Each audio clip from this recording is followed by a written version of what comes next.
Well, what have we gotten ourselves into today? We had pre-existing sockets for lights that weren't working, so we're rebuilding the brass fixture with new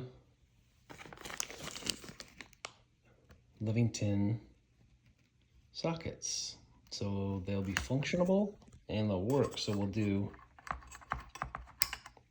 one turn on, and they've got a light switch that will function.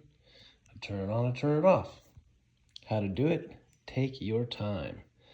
You've got two posts.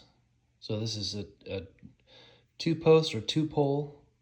You get a positive and a negative, and it turns on. And then you get a light switch to produce power or not produce power.